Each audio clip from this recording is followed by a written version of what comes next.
Estamos começando mais um episódio do Rotary Talkcast, episódio especial com patrocinadores em destaque da nossa festa alemã AS Sur 2024. E estamos aqui com uma grande personalidade, não só no âmbito profissional aqui do ABC, né? Mas também como de companheirismo no nosso clube Rotary Santo André Norte. É uma pessoa que já está há um tempão conosco colaborando, né? Apoiando os nossos projetos, colocando a mão na massa, sendo voluntário dentro desses projetos também. E uma pessoa que é parceira, assim como o seu sócio fundador também. E estamos aqui hoje com o Edvar Prats, né, o sócio fundador do grupo Ciasul, né, Materiais para Construção. E, primeiramente, Prats, eu gostaria de agradecer a sua presença aqui conosco, a sua disponibilidade para estar aqui com a gente gravando esse conteúdo dentro do nosso podcast aqui do clube, que o objetivo, né, é transmitir para as pessoas que assistem, né, o que é Rotary, o que o Rotary faz, né, qual a importância do engajamento social para as pessoas e para as empresas principalmente. E agradecer também pela colaboração com a nossa festa, que tem um principal objetivo arrecadar recursos para manter os nossos projetos ativos, né? Então, para manter todos os nossos projetos, a gente precisa ter arrecadação de parceiros como a Ciasul, que é uma parceira aí de longa data do nosso clube e dos projetos também. Então, em nome do clube Rotary Clube Santo André Norte, Edvar Prats, gostaria de agradecer pela sua contribuição na nossa festa de 2024 e todas as outras festas também que você já contribuiu, que tem uma grande história para compartilhar aqui com a gente. Eu que agradeço a oportunidade de estar aqui, né, justamente para ter a oportunidade de contar um pouco da história do grupo e da história de como começamos, enfim, como trouxemos até hoje, por um período de praticamente 44 anos, que vai fazer agora dia 19 de fevereiro. Então, Legal. é uma longa jornada. Sim, com certeza. E a gente quer descobrir essa jornada começando. Eu tenho um costume aqui, Prats, de começar perguntando sobre a pessoa física, porque atrás de qualquer CNPJ Sim. sempre tem o CPF, né? Então, quem que é o Edvar Prats, né? Se você é daqui da região do ABC, se você não era, como é que foi o seu início de jornada de vida, né, no pessoal? Também é bem longa. Pode contar que... Também é bem longa. Eu, na realidade, nasci no Paraná. Ah, legal. Nasci numa cidade perto de Londrina, que chama Açaí. É uma cidade Conheço. tipicamente foi colonizada por japoneses, né? E meu pai, mineiro e meio que cigano, né? Então a gente sempre terminava a colheita do algodão no Paraná, a gente vinha para São Paulo, ele procurava emprego, voltava para o Paraná e assim foi durante 5 meses entre Paraná e São Paulo, até uma época que nos estabilizamos. Ficaram por aqui. Estabilizamos aqui no Paraná. Aqui no estado São de São Paulo. Paulo, especificamente em Santo André. Ah, em Santo André. Em Santo André, mesmo porque meu pai tinha parentes aqui, vindo de Minas também, né? Naquela época era uma época de muita migração, porque Sim, São sim. Paulo estava crescendo muito, isso eu estou falando da década de 60, né? Sim, sim. Onde começaram a chegar muitas automobilísticas, então existia uma carência muito grande de mão de obra, então a migração interestadual era muito grande Sim. e com grandes oportunidades, né? Mas meu pai, por ter, vamos dizer, o sangue no interior, ele vinha, ficava um tempo, voltava, e vinha e voltava, mas é assim mesmo. Mas sempre priorizou a educação dos filhos, que eu acho que isso Legal. foi uma coisa que não tem preço. Né? Exatamente. Não tem preço. E em 1968 nós acabamos nos fixando aqui. Morava aqui pertinho, no Parque das Nações, morei no Jardim das Maravilhas, enfim. E depois, por último, moramos perto do Bom Pastor ali. E dali eu acabei me casando com a minha esposa Thelma Prats, né? Sim. Que estamos até hoje juntos. Responsável pela decoração da toda a festa alemã. Responsável pela decoração da festa alemã. Todo ano ela corre atrás disso. Sim. E acabamos nos casando e por um período eu morei em São Bernardo do Campo. E nesse tempo, até eu me casar, que foi em 1981, eu era funcionário de uma empresa que chama Sisu. Sisu. A Sisu era uma empresa de um imigrante italiano que veio para o Brasil em 1947 e acabou fundando uma loja de material de construção, que era na Avenida do Tinga, e tinha uma filial em São Bernardo, nesse período. Foram 30 e poucos anos que ele tocou o negócio. Mas em 1970 ele veio a falecer, eu trabalhava lá ainda, eu tinha começado a trabalhar lá em 1970. E ela se transformou em SA e ele acabou deixando como herança para o filho dele italiano, que morava na Itália, 50% mais uma ação. Então ele era o sócio Majoritário. Aí quando foi em 1979, esse sócio majoritário que continuava morando na Itália, que chamava Luciano Novolari, ele resolveu vir para o Brasil e assumir o negócio. Aí os sócios minoritários daqui viu que ele não tinha expertise. O mercado brasileiro é um Era desafio totalmente para quem diferente. conhece. Para quem não conhece, então, é suicídio. Sim. E em 1979 ele veio e os sócios daqui não concordavam por ele assumir, mas juridicamente ele tinha o direito de assumir, porque ele era o sócio majoritário, né? Ele falou, não, então eu compro a parte de vocês. E comprou a parte de todos. Tinha poder financeiro, né? Mas isso durou 2 anos só. 2 anos. A empresa não faliu, porém, a visão dele de negócio era uma visão muito teórica mesmo, porque nós sabíamos que ele nunca tinha trabalhado. Já era uma pessoa já de uma certa idade já. E ele tentava implantar um formato de negócio onde ele tinha visto na Itália. E Itália, Brasil, aliás, o Brasil eu acho que não se parece com nada. Não se parece com nada em termos de negócio, né? E aí, em 1900 e final de 80, ele resolveu encerrar as atividades, pagar todo mundo. E foi neste momento que eu e meu sócio, como eu na época eu era gerente da loja física e meu sócio era gerente da unidade de negócio que vendia pisos, papel de parede, não sei o que. Foi aí que nós conversamos com ele da possibilidade da gente dar continuidade nesse negócio. Ele venderia para a gente. Ele venderia o quê? O estoque, transferia os funcionários e tal. E na época ele até impôs uma condição que nós aceitamos, que era um italiano que trabalhava lá, que era muito amigo do irmão dele. O irmão dele era bispo na Itália, né? Muito amigo do irmão dele. E tudo bem, ele vem junto. Na vinda dele junto, ele fez uma série de facilidades para a gente, para que o negócio, para que a gente iniciasse o negócio. Mas esse sócio italiano também foi 2 anos, não deu certo. Ele resolveu sair também e ponto final. E esse foi mais ou menos um início. Com relação à minha vida pessoal, sempre foi uma vida muito complicada, né? Porque naquela época as coisas eram muito difíceis, né? A gente acha muita coisa difícil comparando com hoje, mas sem comparar com hoje, que hoje é um mar de facilidade, né? Sem comparar com hoje, era uma vida muito difícil. Porque meu pai era um metalúrgico ou um agricultor, depende da época do ano, né? Sazonalidade, né, do ano. Justamente. Era um metalúrgico ou um agricultor. Então, as coisas eram muito difíceis, muito complicadas, mas como a gente não tinha referência, né? Então, você levava. Ele sempre, vamos dizer, forçava muito a barra e isso eu respeito muito nele, que era para todos os filhos estudar. Nós somos em 3 irmãos, né? Hoje somos em 2, minha irmã veio a falecer, né? E forçava todos a estudar, então isso ajudou muito.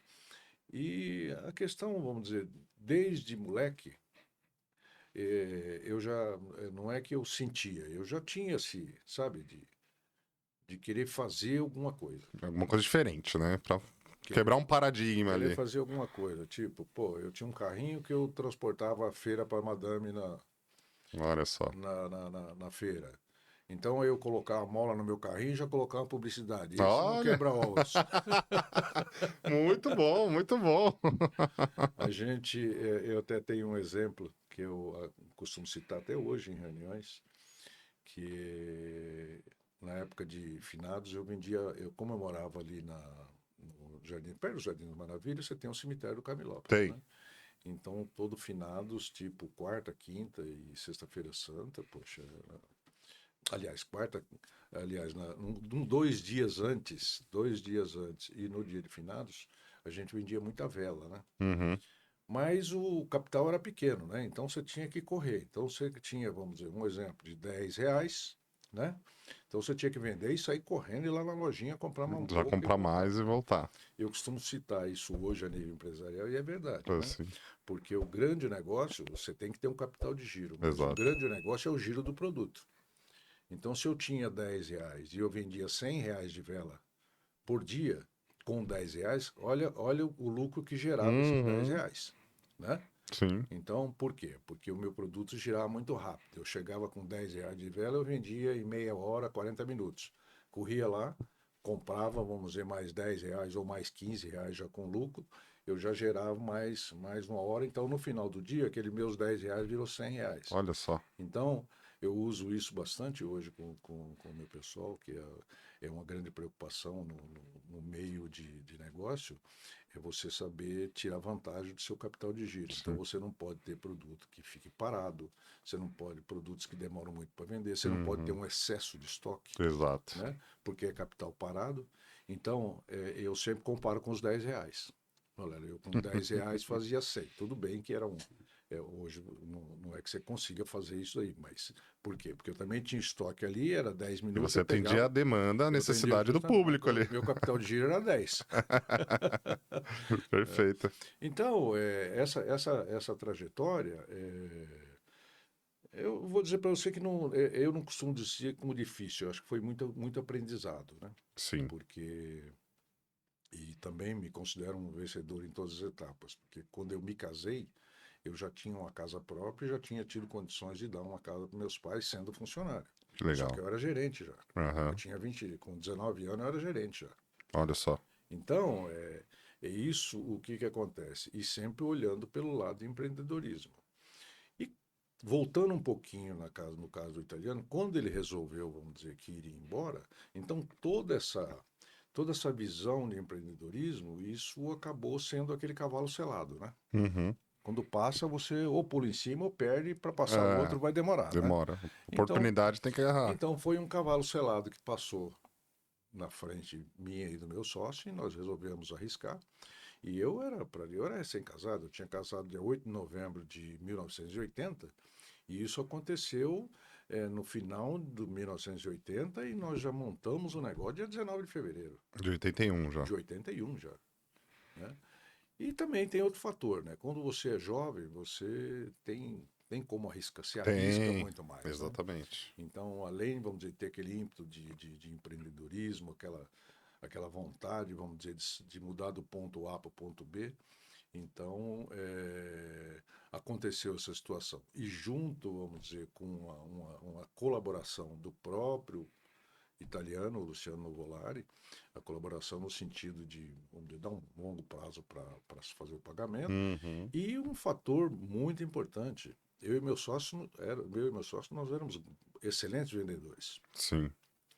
E outra que vocês Então, dominavam o negócio já, né? justamente, porque a gente já dominava o negócio. Apesar de que eu estar numa área de material de construção e ele está numa área de revestimento, mas você vende qualquer coisa, então Se você sabe o conceito básico da você venda, sabe o conceito básico. E além de tudo, e outro fator é que nós tínhamos os clientes na mão e com muito respeito, porque essa empresa Sisu era uma empresa muito respeitada. uhum. Tanto respeitada no meio corporativo, como respeitada também com os clientes, Sim, pessoas físicas, né? Só para você ter uma ideia, voltando um pouquinho rapidinho, tinha é uma credibilidade. empresa, foi uma das empresas, que foi uma das empresas, acho que foi a primeira empresa a financiar material de construção. Então Hum, ela financiava, isso eu estou falando, nós estamos falando de 1947, lá em 1947 ela já financiava, ela pegava um termo de compromisso do seu terreno, por exemplo, hum, vendia o material e você pagava e depois fazia um distrato daquilo lá, né? entendi. Que era uma forma de garantia. Uhum, Mas era tudo feito na fichinha. sim. Tudo documentado, tudo Era tudo registrado. na fichinha. O sujeito acabava de pagar, já ia lá, fazia um outro carnezinho. Legal. Então, pelo respeito que a empresa tinha e após a gente, vamos dizer, assumir esse bastão aí, não na totalidade, somente na área de revestimento, nós não tivemos nenhum problema de transição. Tá. E outra coisa também que foi uma ideia genial, que nem foi eu que tive, eu conversando com um amigo, que eu queria, vamos dizer, a gente ia fazer isso daí, mas eu precisava de um nome parecido com Sisu, que a Sisu significava comércio, indústria, serraria ou tinga limitada, Olha só. que ela na realidade era comércio, indústria, Uhum. parte de serraria, e o Tinga que estava ali na Avenida do Tinga 681, Ah, né? começou ali então. Limitada, mas depois ela se transformou em SA. Quando virou Sisu, era limitada. Tá, Depois ela entendi. se transformou em SA na década de 60, né? Então, esse amigo falou, poxa, coloca um A no meio. E fica Ciaçu, né? E esse amigo, até hoje, eu faço questão de citar o nome dele, é o Edmur. O Edmur que tem uma imobiliária ali Ah, o na... O Edmur, Edmur, conheço. justamente. Imobiliária ali na... Fui concorrente dele uma época. Ah, é? Eu Então. trabalhava com o Marcão, né? Preço Ah, você Norte, trabalha com o Marcão. na colônia. O Edmur tá na outra É, esquina. então. O Edmur era sócio do Hélio. Era, eu sei da história. Foi sócio do Hélio durante muitos anos. Então, basicamente, vamos dizer, essa trajetória, vamos dizer, da vida particular minha, Uhum. e o início do negócio é basicamente isso daí. Mas o Edmur entrou com essa questão do Não, A. ele deu a ideia. Ele deu a ideia do A. Eu me lembro até hoje, nós estávamos sentados Olha só. e eu comentando com ele, ele falou, ó, põe um A no meio aí, fica assim a sua. Como Santo André é pequena, né? Não, e como você tem que falar as coisas, né? Exato. Não é verdade? Exato. Eu sou sempre partidário de que você tem um problema, que desde que seja nada confidencial, né, Aham. nada que complique outras pessoas, você tem que comentar, Exato. não é verdade? Que legal. Você tem que bater um papo. Isso até um amigo meu comenta comigo e fala, poxa, eu estou precisando vender um carro, eu tenho que comentar até no elevador com o meu vizinho, porque Uhum. aí eu vendo, ele falou, você vendeu o carro? Puxa, eu Não, queria você nem comprar me seu falou. carro. Eu queria comprar seu É carro. verdade. Tem que falar. Isso acontece no dia a dia da gente, mas em muitas situações, né? Uhum. E aí foi você e o José Carlos que deram início, então, ali E a tinha esse, Sansu. o Nino, né? Que era esse italiano, que ficou 2 anos com a gente. Ah, tá. E nós dois que E demos. como é que foi assumir aí essa demanda, por mais que vocês dominassem o negócio, mas quando você começa a empreender é Olha, algo rapaz, eu vou desafiador, Eu né? vou falar uma coisa para você. Eu acho que a gente sempre comenta, né? Você é um vendedor, mas você não é um administrador. Uhum. Então, você sabe ganhar, mas não sabe gastar com inteligência, né? Exato. Então, isso a gente teve um período muito difícil. E a gente pegou uma época na economia também muito complicada, 1981 até 1994. Nós tivemos uma crise muito séria de Inflação a todo petróleo, momento. uma inflação muito grande. De manhã era um preço, à tarde era Preços outro. reajustando. Você não tinha ferramentas que você tem hoje. Hoje você tem ferramentas que você atualiza preço com facilidade. Uhum. Tudo bem que a nossa linha de produto, hoje, na Ciazul, é mais ou menos 3 mil itens. Naquela época era menos itens, porque nós, na realidade, nós iniciamos nossa jornada com fornecimento e instalação de produto, Tá. né? Então, a gente tinha muita dificuldade, vamos dizer, de se organizar com questão de custo, porque quando você fala em mão de obra, você carece de muita gente trabalhando, né? Então, você pega uma folha de pagamento, poxa, uma série de custos, uma dificuldade de formação de preço, porque você, vamos dizer, além de tudo, você tem que ter a inteligência da formação de preço, né? Você precisa saber formar o preço para que você pague os seus custos. Se é uma empresa unicamente mercantil, você pagou 10, você vende por 15. Tudo bem, tem problemas também. Uhum. Mas quando você fala em mão de obra, os problemas são Sim. muito mais. São muitas variáveis e são obras que não terminam, obras que demoram mais, é um montador que não fez a coisa direito, enfim. Mas a gente, pela dificuldade que nós tivemos no início do negócio, apesar de a gente já ter um portfólio, ter uma carteira de cliente e a gente ser conhecido pelo cliente, o cliente, vamos dizer, abriu o jogo com a gente, abriu o jogo que eu diga no sentido de falar, não, eu quero fazer com vocês e vamos questão de adequar preço, né? Certo. A gente teve muito problema. O problema, o que era? Era o problema interno, de não saber tirar proveito do custo, né? Uhum. Não saber fazer a gestão do custo e muitas vezes não saber precificar Exato. o seu negócio, né? Então, e além de tudo, você tinha a questão inflacionária, né? Porque Mas esse terrível problema, né? Que abalou muitos em empresários. 1981, a gente falava em 45% ao ano. Depois chegou uma época que, poxa, era 80% ao mês. Nossa. Então era bastante complicado, né? E nós seguimos vendendo produto e instalando até mais ou menos 1995, mais ou menos. Foi aí que nós começamos a fazer alguma venda somente de produto. Tá. E foi começando muito tímido e tal.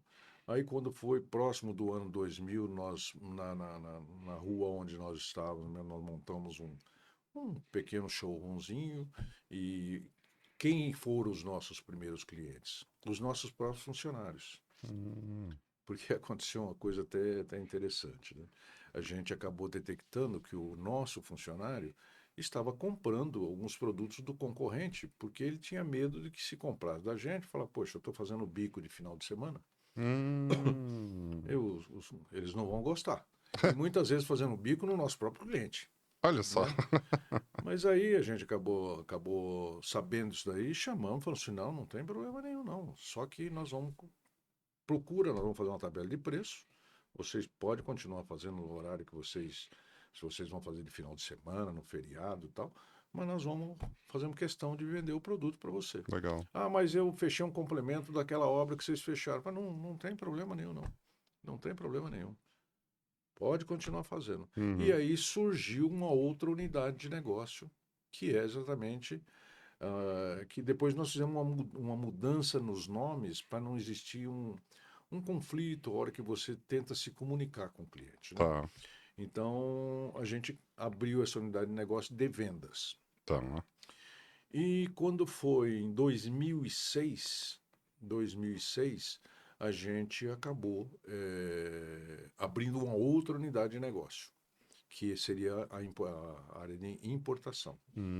Então, Hum. aí nós fizemos uma reestruturação nos nomes das empresas. Tá. Então, a empresa que vendia produto instalado passou a ser Ciamon, que na realidade seria Ciaçu Montagem. Então, Tá. virou Ciamon. A empresa de venda mercantil, como era muito conhecida e a gente queria, já estava saindo para o mercado, já tínhamos muitos clientes chegando na loja, ficou como Ciaçu mesmo. E essa outra empresa de importação, nós usamos o nome Contract. Contract. Contract. Essa empresa nasceu em 2006. E em 2006, aliás, 2007. 2007, essa Contract a gente resolveu transferir para Santa Catarina. Hum. Por quê? Porque Que era a empresa de importação, a né? empresa de importação. Por lá era mais fácil a Na burocracia? realidade, o que acontece? Tem alguns fatores aí. Primeiro, na época, você tinha um incentivo fiscal muito grande, que é Uhum. justamente você tira proveito das guerras dos estados, né? Sim. Então, a guerra entre estados era muito acirrada. Hoje continua, mas com uma menor intensidade, né? E o custo de locação lá é um custo infinitamente mais barato. Certo. Hoje já não está Hoje tanto, mas na época era mais era um barato. terço do valor daqui. E como a gente tinha os armazéns próprios aqui e já estava pequeno, então nós optamos por levar para lá, montar o nosso CD lá e os galpões que nós tínhamos aqui nós locamos, então a gente conseguia, vamos dizer, fazer uma troca de receita entre recebimento aqui e Uhum. pagamento lá, então Legal. a coisa ficou, né? Então aí ficaram as três unidades de negócio, que era a Ciasul, Ciamon e Contract, a Contract focada em importação, a Ciasul focada nos pequenos montadores e consumidor final, onde Uhum. nós temos duas unidades hoje, que é uma unidade em Santo André e uma unidade em São Paulo, no Ipiranga, e a Ciamon, que não tem filial, mas nós temos obra no Brasil inteiro. Legal. Então, hoje nós estamos fazendo 5 aeroportos na região norte. Não, eu não faço o aeroporto, é Tá. somente o meu material. Entendi, entendi. Então, eu faço a parte de forro, a parte de parede, forros Hum. metálicos, fachadas. Então, no Brasil está tendo uma reformulação de todos os aeroportos. Hum. Todos os aeroportos antigos estão todos em retrofit.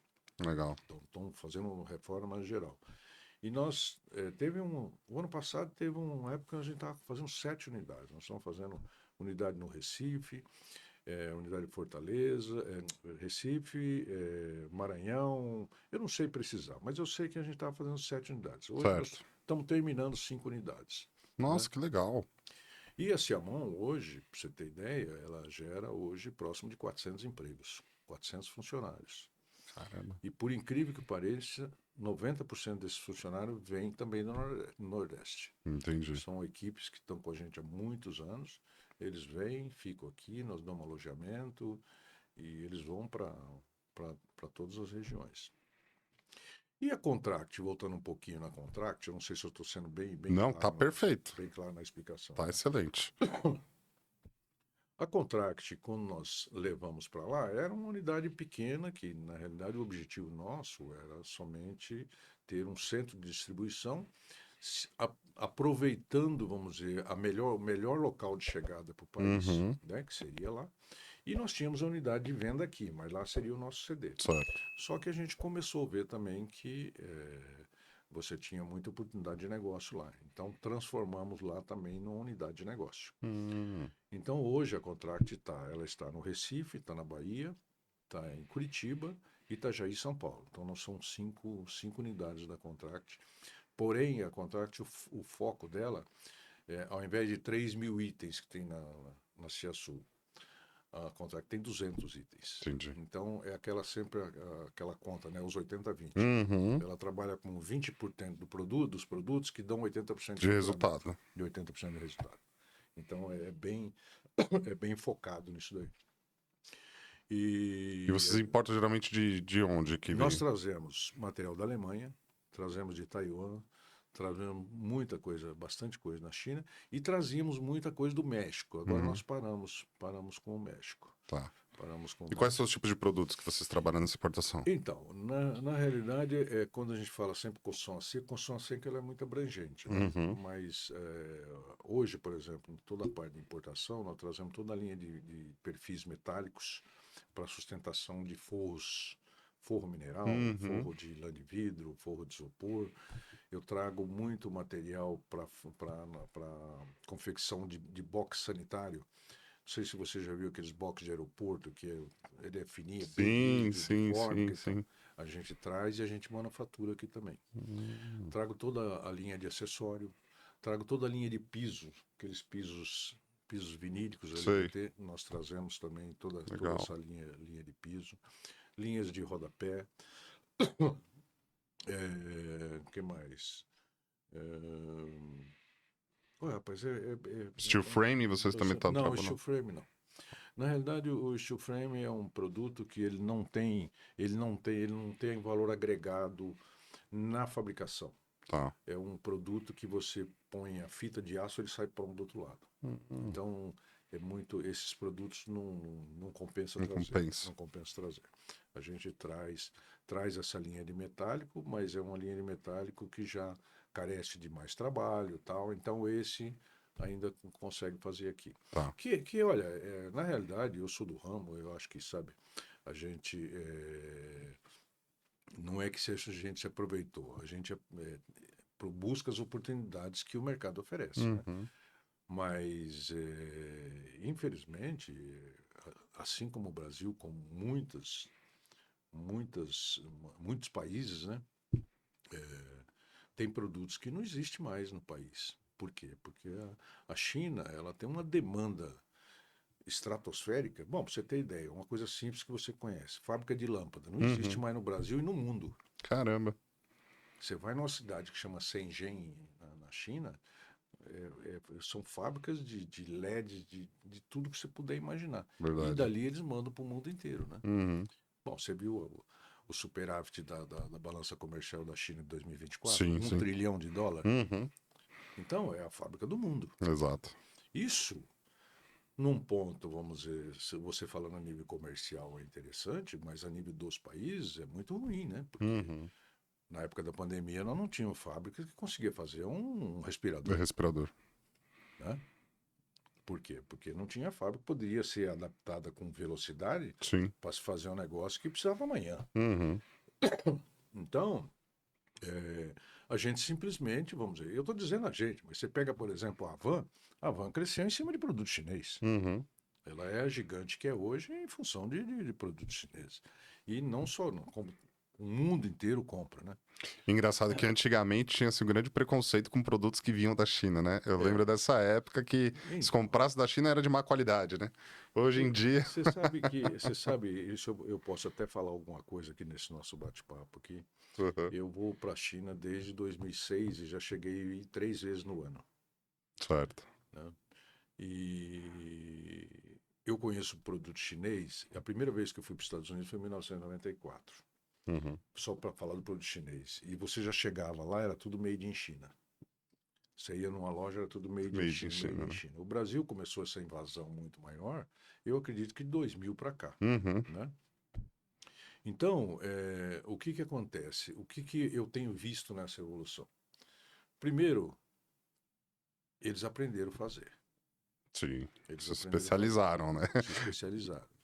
Segundo, não, o produto é chinês. Se você quiser comprar porcaria, você compra porcaria na China, no Brasil, nos Em Estados qualquer Unidos, lugar. na Europa, onde você quiser comprar.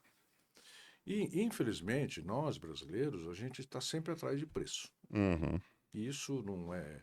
Isso eu não estou dizendo você, eu estou dizendo nós mesmos, o Com brasileiro. cultura, né? É uma cultura, vamos ao preço. Então, você chega para o chinês, ele vai procurar chegar no preço que você quer, só que ele vai tirando alguma coisa. Uhum. Vai tirando alguma coisa. Então, não é. Então, eu com todos esses anos que eu tenho, nós É estamos legal desde trazer esse 2005, outro né? lado aí da. Justamente, nós estamos eu estou praticamente há 18 anos indo para a China e só não fui na pandemia, mas e se você quiser fazer negócio com a China, você tem que ir lá, não adianta, sabe? Você querer, não, a gente compra aqui, não, você tem que ir lá, É, tem que ir lá. Você observa, bom, primeiro a velocidade deles em termos de infraestrutura, de que é um produção. negócio absurdo. Segundo, em 2006, 2007, 2010, você ia para lá, você entrava numa fábrica, o sujeito estava numa cabine de pintura com uma camiseta enrolada aqui e pintando. Não, é trabalho escravo, não sei. Eu não vou dizer para você que é trabalho escravo, porque o Brasil, na década de 60, 70, não era diferente disso. Não era diferente disso Exatamente. daí. Agora, hoje você vai em várias fábricas lá, eles já estão robotizados. Você já vê robôs trabalhando. Os cara, eu tive numa fábrica de pisos em régua, a fábrica tem 220 mil metros quadrados. Eu Caceta. fiquei 5 horas, eu e mais dois gerentes meus, gerente da Ciamão e gerente da Ciasul, andando, os caras mostrando todo o processo de fabricação deles, os cuidados que eles têm. Então, é o tal negócio. Muita gente, não, porque é chinês, eu não sei o que. Eu não sou defensor sabe? Não, porque a China. Uhum. Depende daquilo que você quer comprar, aquilo que você quer Exato. pagar, na Não, eu verdade. vejo que mudou muito esse também conceito sobre a China, né? Hoje é Sim. totalmente diferente. Hoje é sinônimo de qualidade, mais do que até dos Estados Unidos. Você entra num trem. Agora eles limitaram, Uhum. que anda 440 km por hora, feito por eles. Nossa, surreal, né? Quer dizer, então os caras aprenderam a fazer. É. Hoje agora limitaram em 300 km, mas andava 440 km Uhum. por hora. Então os caras aprenderam a fazer, e aprenderam a fazer com qualidade. E você vê a infraestrutura dos caras, porque é uma coisa que, sabe, eu acho que é o grande pecado do Brasil, por questões políticas, é claro, né? Uhum. Primeiro, investimos no modal errado quando começou, né? Uhum. Vamos fazer rodovia, né? É. Pô, a infraestrutura dos caras de trem é um negócio absurdo. Por isso que falar o custo Brasil. O custo Brasil é um absurdo, porque que nem eu, por exemplo, trabalho com produtos de baixo valor agregado, eu tenho produto que eu não vendo produto, eu vendo frete. É. Porque para chegar na fábrica, Não tem como, frete. né? No Para dentro preço da fábrica final, aqui, frete. Para não sei o que, frete. Se eu for ver ali, 70% de já custo é foi. frete. Né? Então os caras investiram uma barbaridade em infraestrutura, de maneira que eles ganham velocidade em tudo e outra. Tem demanda, né? Uhum. Tem Muita, demanda. muita. Você vai conversar com o chinês, voltando um pouquinho nessa fábrica de piso, eu fui em duas fábricas de piso gigantes. Uma já é fornecedor meu de muito tempo já, mas fui visitar uma outra. Ele tem uma área lá que deve dar uns 40 mil metros quadrados, que é para fabricar para a Home Depot nos Estados Unidos. A Home Depot é uma rede gigante de material de construção, Sim. 150 contêineres de piso por mês. A Home Cacetada. Depot exigiu que ele fosse uma área separada, Legal. tivesse alguns procedimentos, né? Assim como, às vezes, você pega o pessoal da Arábia aí, que Uhum. para matar galinha, você tem que dar 3 pulinhos, né? Então, Exato. mas o americano exigiu, vamos dizer, por uma questão de procedimento, algumas coisas que eles não concordavam na produção normal, que é normal para eles, exigiram, mas, poxa, os Estados Unidos, quando o Trump fala, não, nós vamos taxar o produto chinês. Meu, se fizer isso daí, a inflação dos Estados Unidos vai lá para cima, Sim. porque não tem quem consegue abastecer os Estados Unidos num monte de coisa. Nesse nível de consumo que também eles têm, Nesse né? nível de valor, eu estou falando de piso, mas escuta, quando você fala de outras, não só isso, quando você fala de insumos, Sim. né? Quando você fala de insumos para a fabricação de um outro produto, você não tem quem consiga atender hoje. Não tem Exato. quem consiga atender hoje. E a China ocupou esse espaço, como você falou, né? Eles foram desenvolvendo, entendendo a necessidade do mercado e hoje está se tornando essa grande potência que é. E Hum. você vai, por exemplo, em determinadas regiões da China, eu tive lá, inclusive, já faz muito tempo também, que eu fui atrás de portas acústicas, né? Poxa, precisamos ter porta acústica e tal. Sem brincadeira nenhuma. Na época, os caras estavam fazendo construção de tudo quanto é lado para melhorar hoje essa conectividade que eles têm. Uhum. Mas foi num circular e vai, e sobe nego com porco, sobe nego com galinha, e desce nego, não sei o quê. Chegamos na cidade. Os caras tinham 200 fábricas de porta. Então, é tudo assim. Você pega, por exemplo, fábrica de gesso no Brasil, gesso cartonado. Uhum. No Brasil, hoje nós temos três grandes players, né? E são duas, quatro, cinco, são 6 fábricas. Eles têm quase 100 fábricas. Caramba. Então, eu estou dizendo isso daí pela grandeza e o Sim, reflexo que isso tem no preço, né? claro. Se você tem uma demanda e você tem, vamos dizer, uma linha de produção, uma demanda muito grande, isso Tende a cair. reflete automaticamente Sim, em com custo, né? certeza. Reflete automaticamente em custo. Perfeito. E hoje, podemos dizer que a Ciaçu, né, ela oferece todos os tipos de materiais para a área de construção. Não. Na realidade, eu ofereço a linha de produto para a área de revestimentos. De revestimento, focada na área de revestimento. Na área de revestimento. Tá, Com perfeito. exceção, quando você fala, por exemplo, de parede, nós, por exemplo, estamos fazendo uma obra gigante para a Microsoft, porque hoje a grande palavra do momento hoje é data center. Uhum. Data center Que sempre existiu, né? no Brasil. Hoje. Agora, tamanhos. Então, nós temos parede, por exemplo, de paredes especiais, parede de 10 metros. Nós chegamos a fazer paredes com 18 metros de altura. Caramba. Meu, sabe o que é 18 metros de altura? Sim. Com 18 metros de altura. Então, isso não seria um revestimento, seria uma parede. E uma coisa, vamos dizer, que também, vamos dizer, aqueceu muito, vamos dizer, nessa área de parede, foi aquele incêndio que nós tivemos lá no Rio Grande do Sul, na Boate Kiss. Sei. Então, hoje, o bombeiro hoje exige compartimentação em grandes áreas. Onde você tem uma grande área, você tem que fazer compartimentação, tudo com paredes. Eu assisti esse documentário técnico que eles Justamente. falam justamente sobre a parte do forro que estava mal Justamente. aplicado. Lá eles colocaram um produto combustível, né? Exato. Então a combustão foi negócio. Que as pessoas não. Muita gente confunde que acha que pessoas morreram queimadas. Não, a maioria morreu por conta de inalar o produto que queimou lá. Porque não é o fogo que mata, muitas vezes. É. O cara, quando ele é queimado, ele já está morto. Sim. Por quê? Por questão de fumaça. Então, hoje você pega, por exemplo, você anda, por exemplo, nas marginais, você anda na própria Imigrante aqui, você anda na Castelo, na Anguera, você vê aqueles galpões gigantes. Sim. Então, todos eles têm que ser compartimentados, você tem que ter sistema de saída de fumaça. Uhum. Por quê? Porque o que mata... Exatamente. Mata primeiro a fumaça, depois o cara... Verdade. Porque ele está correndo, só que chega um momento que ele acaba sendo asfixiado, né? Legal. Então, Legal isso não, também né? acabou auxiliando bastante o nosso segmento para fazer a coisa certa, né? E então, é mais focado na área de revestimentos. E hoje, quem que é o público-alvo da Ciasul? Para quem que vocês atendem? Quem são os principais players? Na realidade, o que que acontece? Como eu te contei a história, vamos dizer, dos 3 negócios que nós começamos, vamos Uhum. dizer, vendendo e instalando produto, a gente fazia muito serviço na área corporativa, para construtoras. Por quê? Na realidade, eu prestava serviço e fornecia o material, né? E hoje, por exemplo, a partir do momento que a gente começou a vender, que eu te falei, começando pelo montador, que ele começou a comprar Uhum. do concorrente, a gente acabou vendo, vamos dizer, mais outras 2 oportunidades de negócio. Então, eu Sim. tenho, na realidade, são 3 unidades de negócio no mesmo segmento, construção a seco, Porém, com públicos porém com diferentes. públicos diferentes. Então, se você pegar, por exemplo, começando pela Contract, por exemplo. A Contract ela importa produtos, porém ela vende para revendedores na linha da Ciazul, Tá. tá? Então, quem que é o cliente da Contract? O cliente da Contract é um concorrente da Da Ciazul, Ciasul. justamente.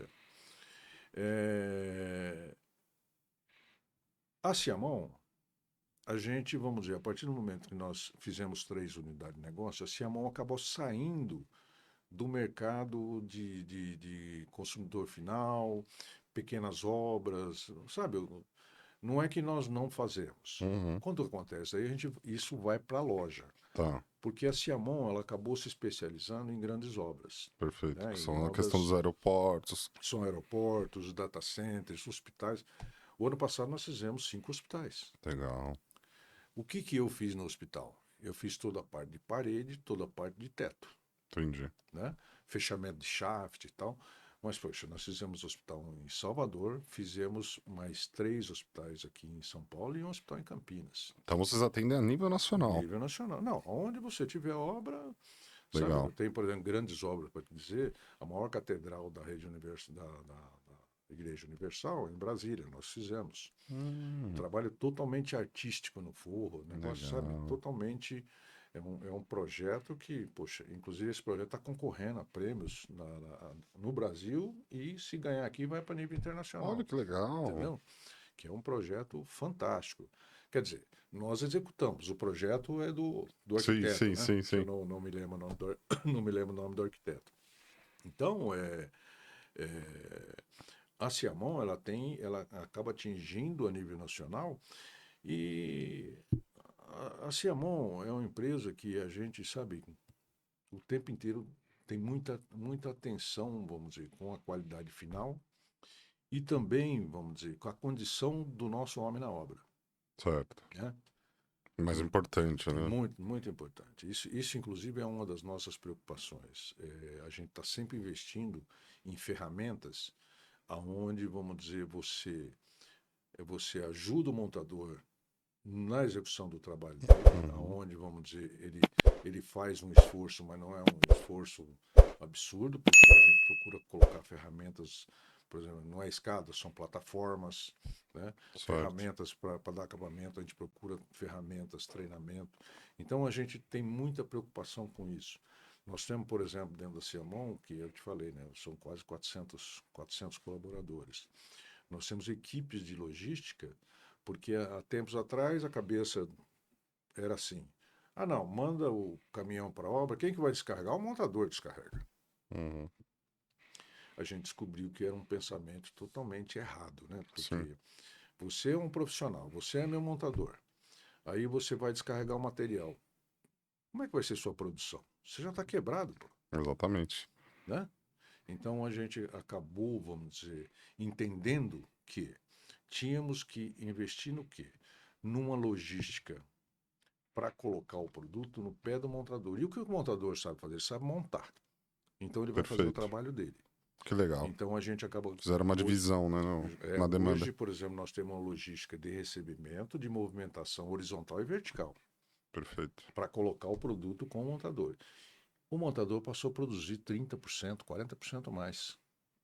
Sim, Ele acabou produzindo muito mais consequentemente, com a você... ferramenta adequada, porque ele tinha que andar 100 metros para pegar um carrinho para trazer a chapa ali. Até Primeiro que descarregar. nesses 100 metros ele já conversava com 2, 3, olhava o WhatsApp, fumava um cigarro, né? Então, Tomava uma água, um tomava uma café, água tal, para batia um criar papo. coragem, né, para descarregar. Justamente. Já era, você perdia aí Metade do 20% do dia. tempo dele. Mas a partir do momento que nós começamos, implantamos, vamos dizer, um fluxo de material na obra, e também dando a consciência para ele, falou, olha, você ganha, você é um CLT, mas você tem produção. Uhum. Né? A partir do momento que você deu essa condição para ele respondeu imediatamente. Sim, A qualidade de produção dele aumentou a melhorou, produtividade. o acabamento melhorou. Né? Então, esse é um cuidado muito grande que a gente E tem. querendo ou não, ele se sente valorizado, né? Porque ele, de Justamente, fato, ele é eu um não preciso montador. descarregar o caminhão, pô. Eu É. não preciso descarregar o caminhão. Não é que ele, vamos dizer, se prevaricou disso. Ele falou, não, ao invés de você descarregar o caminhão, você vai ter mais tempo para você fazer aquilo que você é bom. Com qualidade. Vamos deixar o cara para descarregar. O cara que é especialista em descarregar o caminhão. Uhum. Então, muitas vezes, quando nós estamos falando de mão de obra você tem que ajustar o seu processo e exatamente ver onde que são os seus gargalos. Perfeito. Né? Você pode ter um gargalo que acaba refletindo no outro, que é Uhum. isso que eu te Que falei. Se impacta, você né? mandava o cara descarregar, você criava um gargalo na produção. Uhum. Por quê? Porque a hora que ele ia produzir, ele já estava arrebentado. Uhum. Né? Então, a partir do momento que você faz essa análise, vamos dizer, do fluxo, do momento em que você fecha o negócio, que esse é o grande pulo do gato, é no fechamento. Você fechou o negócio, hoje, por exemplo, e eu acredito que muitas empresas fazem isso, mas eu sei que muitas não fazem. Você tem, por exemplo, você fechou um negócio de um cliente. Nós reunimos nosso pessoal de RH, fiscalização de obra, pessoal de projeto, quem levantou o projeto. Vai uma pessoa verificar as condições da obra, a pessoa de logística verificar as condições de obra de chegada, recepção de mercadoria e movimentação dentro da obra. Caramba. Então, nessa reunião inicial de obra, que nós chamamos de RIO, que é reunião de início de obra, você consegue já traçar um planejamento. Tudo bem que você vai ter algumas variáveis no Sim. meio do caminho. Olha, escuta, chegou lá, a grua não podia subir. Tá bom, mas isso daí... Mas você evita também a questão de prazo, cumprimento de prazo. Não, você já sabe quem que é o cara que você vai ligar para saber se a grua vai estar disponível ou se a empilhadeira na obra. Muitas vezes nós mandamos empilhadeira para a obra também, para descarregar do caminhão. Então você já, numa reunião de planejamento, você já quebra um monte de problema variáveis que você que possa pode acontecer. ter lá na frente. E é isso que eu te falei, quando nós montamos o negócio, a gente não tinha expertise, né? De fazer um planejamento. Olha, fechou a obra com a... Nós Só fazíamos executava. muito serviço na Pirelli. Ah, tá bom, o que é? Não, manda para lá. Só vai. Manda os caras lá, manda o cara lá. Chegava lá, o cara não sabia nem direito o que fazer. Aí, bom, não, mas tem que ir lá. Aí você ia lá. Ah, é assim, poxa, mas aqui o sujeito tinha que ter limpado a sala, ele tinha que ter tirado a sala, tinha que ter desligado, tem que desligar a força, porque vai passar aqui. Enfim, a partir do momento que você tem um planejamento, você acaba facilitando toda a sua vida, né? E quando você fala de mão de obra, você tem N situações que acabam interferindo e às vezes se você não tomar cuidado, por exemplo, nessa obra que eu estou falando para você, da Microsoft, obra de hospital, você tem 50, 60 montadores, na Microsoft tinha 100, Sim. 100 pessoas. Imagina, Se você não gerenciar tem, né, se você não tem o uma planejamento, a movimentação de contingência planejamento de também. logística correta, você vai perder dinheiro. Vai. E vai perder muito dinheiro. Não é que você vai empatar, não. Você vai pôr dinheiro na obra do cliente. Uhum. Então, e também hoje o próprio cliente, ele acaba, vamos dizer, ele acaba exigindo também uma série de coisas. Essa casa, na obra da Microsoft, por exemplo, é uma obra que veio com instruções lá dos Estados Unidos, que o sujeito, todos tinham que trabalhar de capacete, óculos, camisa de mão comprida, luva. Olha só, você fica, até hoje, eu mesmo fico pensando, mas por que camisa de mão comprida? Mas quem sou eu para discutir, né? É uma Sim. exigência de contrato, então você Sim. tem que cumprir, né? Mas se você não tem uma equipe, vamos dizer, treinada para assimilar esse tipo de coisa, porque você tem que treinar o seu pessoal. Né? E hoje Exatamente. nós investimos uma barbaridade em treinamento. Legal, Coisa. isso é importante Investimos demais. uma barbaridade em treinamento, porque nós entendemos, não é de hoje, já entendemos há muito tempo, e isso não é papo furado, todo mundo fala, que o maior patrimônio que você tem é o seu colaborador. Exato. Isso é fato. Uhum. Isso é fato. Não é papo para boi dormir, não. A gente que te conhece, a gente sabe disso, né? Então, na realidade, você tem que investir e, e você, a grande coisa, vamos dizer, numa prestadora de serviço, numa venda mercantil, numa indústria também, é você detectar os seus talentos Sim. e valorizar os seus talentos. Promover os talentos. Você tem que valorizar os talentos, porque tem um monte de gente querendo fazer, mas aquele, vamos dizer, que faz, que sugere, sabe, que é criativo, Questiona. ele é um empreendedor dentro do seu negócio. Exatamente. Ele é um empreendedor dentro do seu negócio. A Ciaçu acabou dentro daquela linha que a gente estava vendendo para o montador, para o consumidor final. A gente acabou, vamos dizer, focando nesse mercado, onde hoje a gente atende o mercado corporativo, mas no sentido de reposição. Tá. Então, por exemplo, nós temos muitas indústrias aqui que já consumiram muito material da gente, assim como de outros concorrentes, outras empresas, né? E carece muitas vezes de substituição de placa, uma manutenção, então a gente atende bastante esse mercado. Tá. Não só na parte industrial, como construtora. A construtora também é uma prestadora de serviço. Inclusive a NWP, o Ivan comentou que é cliente seu. Justamente. Então a gente acaba fornecendo. E fornecemos para os pequenos instaladores, porque esse mercado de construção a seco, ele começou a intensificar muito de 1997 para cá. Nossa, tudo isso? Achei que era recente, Não. mais recente.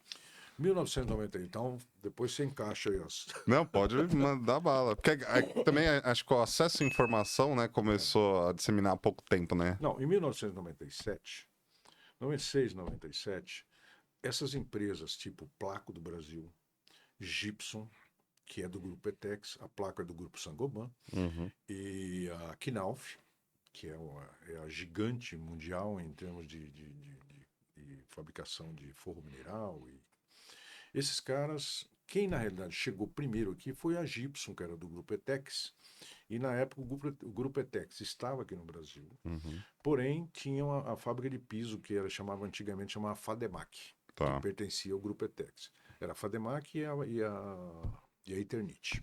A internet é mais famosa. Justamente. Aí eles resolveram trazer o gesso. O gesso já existia aqui no Brasil já há muito tempo. Ele existia por intermédio de uma fábrica lá em Petrolina que chama Trevo, mas não emplacou a parede de gesso.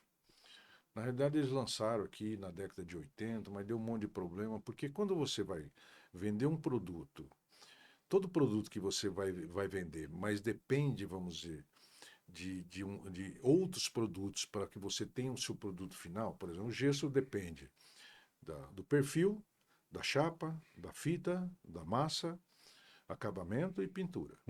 O que acontece? Eles colocaram o produto, mas não colocaram o sistema. Qual seria e treinamento? O sistema seria: eu vendo a chapa, mas eu vendo o perfil, mas eu vendo a fita, eu vendo a massa, e todos eles que não dê patologia. Sim. Mas eles na época tiveram muita patologia e o mercado simplesmente, sabe, não acreditava. Não.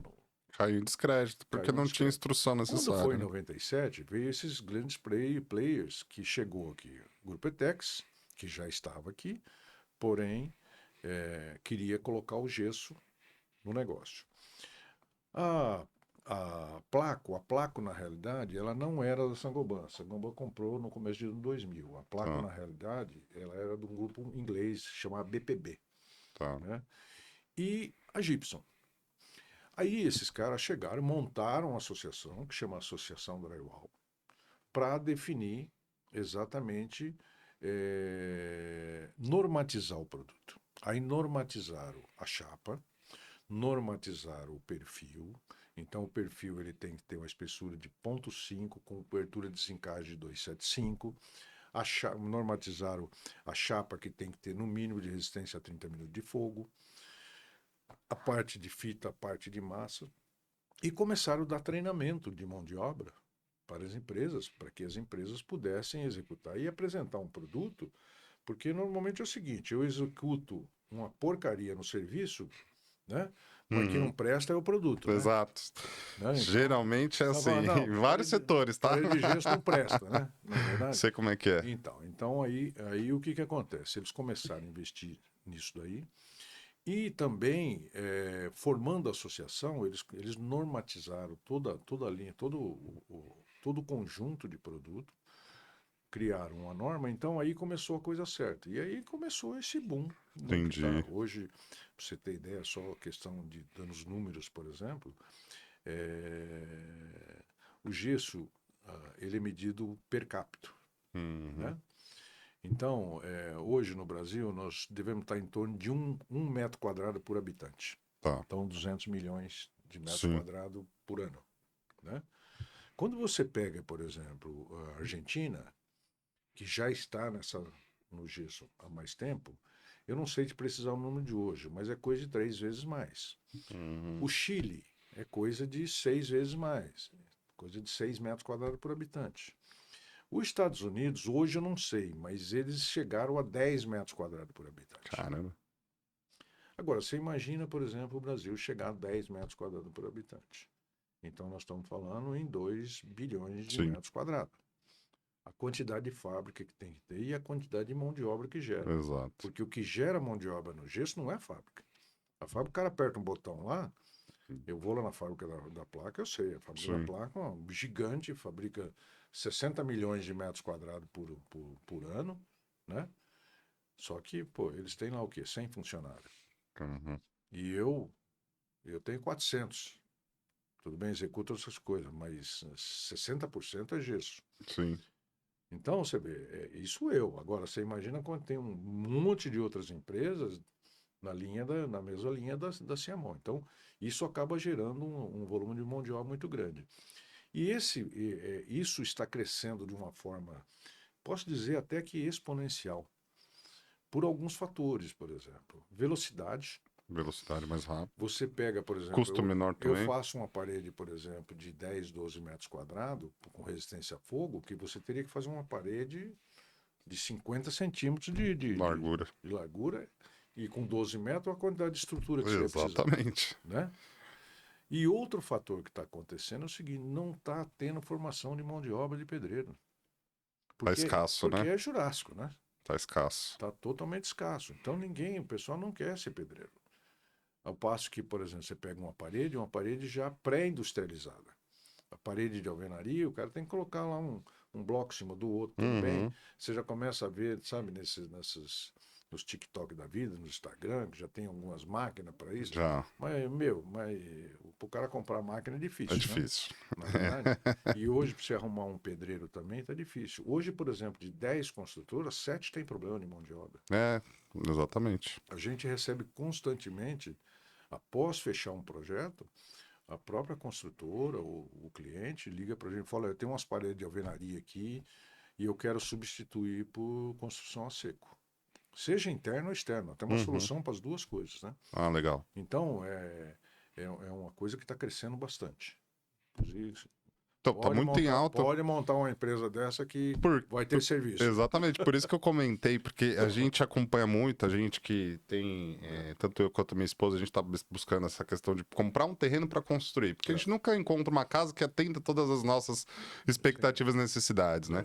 Então a gente tá assistindo muito conteúdo, principalmente lá dos Estados Unidos, que eles estão com muito essa questão do steel frame, construção a seco e tudo mais.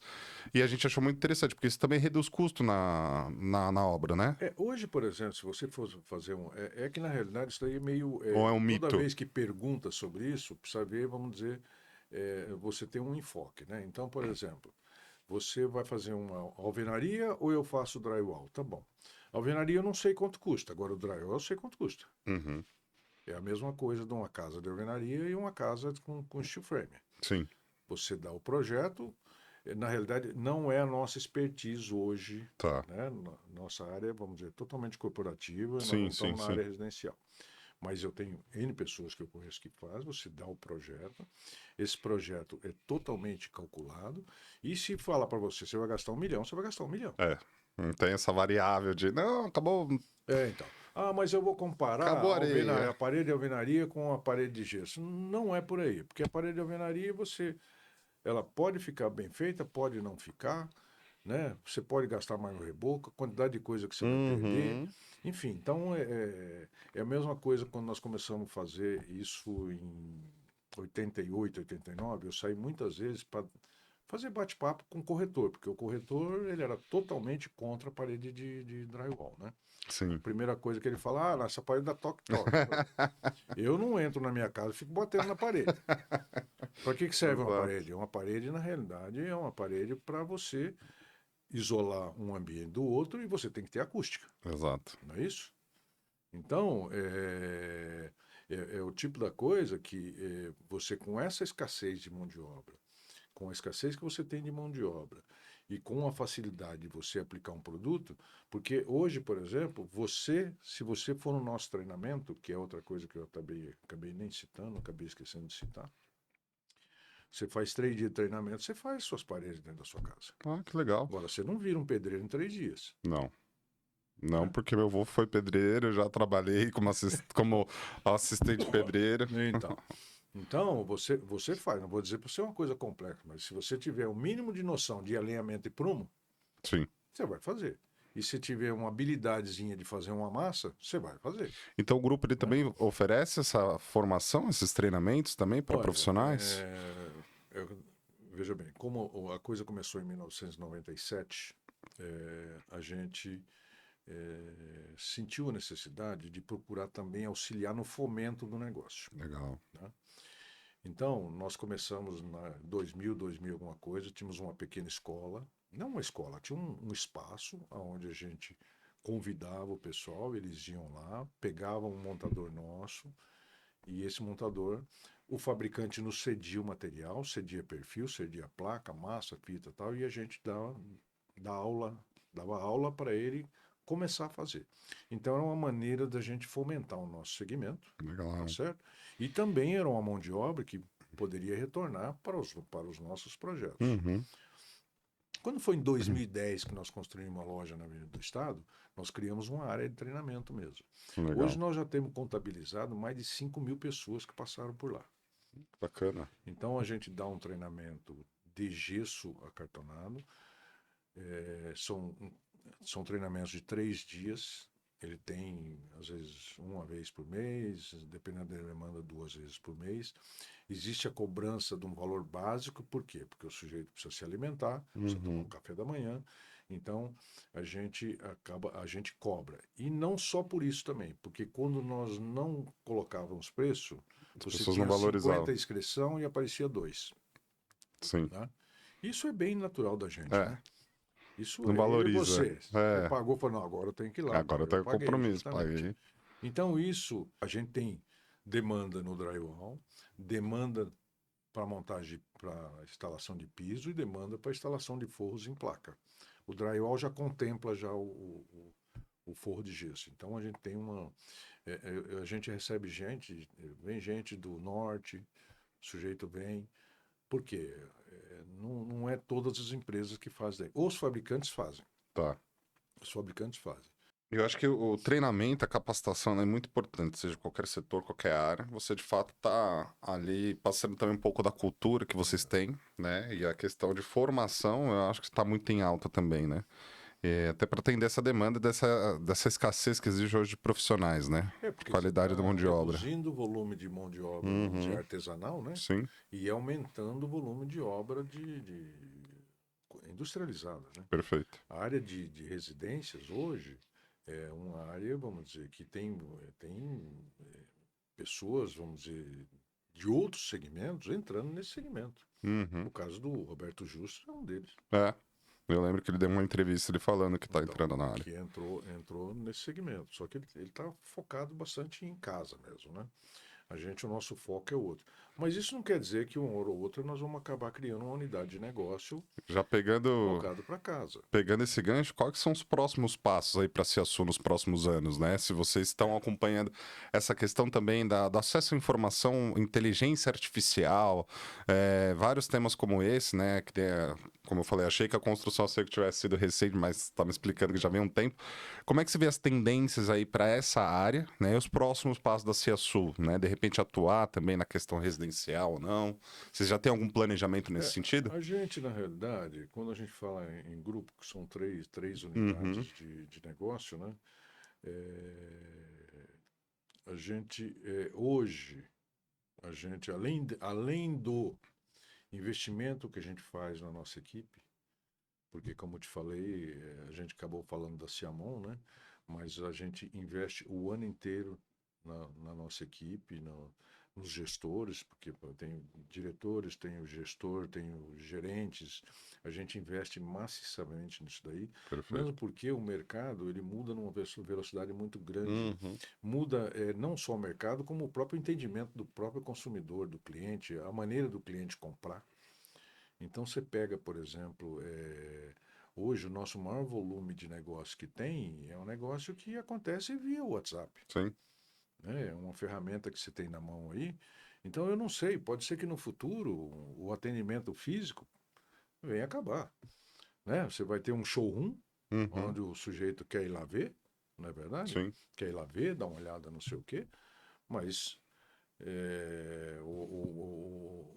o negócio você acaba fazendo, vamos dizer, a sua comunicação, porque você tem muita ferramenta. Hoje o sujeito quer, pô, não, eu quero um catálogo. Você manda um catálogo recheado com fotos, com uhum, sistema com vídeo, com com... vídeo, com um monte de coisa. Então, a gente está muito antenado nisso daí. E isso daí, como eu te falei, a velocidade com que altera a maneira de você se comunicar com o seu cliente é muito grande. E esse cliente novo que está chegando, é um cliente que a gente percebe que não tem muito contato físico, né? É, Essa juventude de hoje. Basta dizer, por exemplo, até a gente que já tem um, um RG um pouco mais antigo, uhum, você se acostuma, por exemplo, você não vai mais no mercado, você compra tudo via online, online. o Mercado Livre está aí, a Shopee está Você aí, não vai mais no cinema, você você não vai assiste em mais no casa. cinema, essas lojas de rua, né, você pode ver que hoje a aposta no varejo é uma aposta muito ruim. Uhum, Você vê, por exemplo, grandes players, aí, tipo Casa Bahia, tipo fechando, Americana, né? que estão fechando. Fechando várias E vai, lojas. existe uma Magazine tendência, Luiza. Magazine Luiza. Então, se você não for ágil também de como você conversar com esse novo consumidor que está chegando, com outras exigências, Uhum, você tem que. Então, a gente tem investido muito, vamos dizer, em ferramentas. A questão da inteligência artificial é um grande desafio para a gente, porque eu até ouvi na mídia, né? A inteligência artificial não vai tirar emprego de ninguém, mas ela vai tirar emprego de quem não souber, exatamente. não é verdade? Quem não se Quem não adaptar e se quem não adaptar, entender como é que funciona a quem não entender dinâmica. como é que funciona, porque eu mesmo, eu uso dentro das minhas necessidades dia a dia, eu uso uma plataforma de inteligência artificial que facilita muito, muito. Muito. Aquilo que você tem noção, pô, eu acho isso aqui, você pergunta, vê com a inteligência artificial, porque também você tem que saber perguntar, Exato. porque não adianta você falar, não, a inteligência artificial é só, eu vou falar, eu queria saber sobre, meu, Ah, ele vai te dar a resposta ali e tá tudo certo. é Não, você tem que ter um justamente. filtro ali. Então,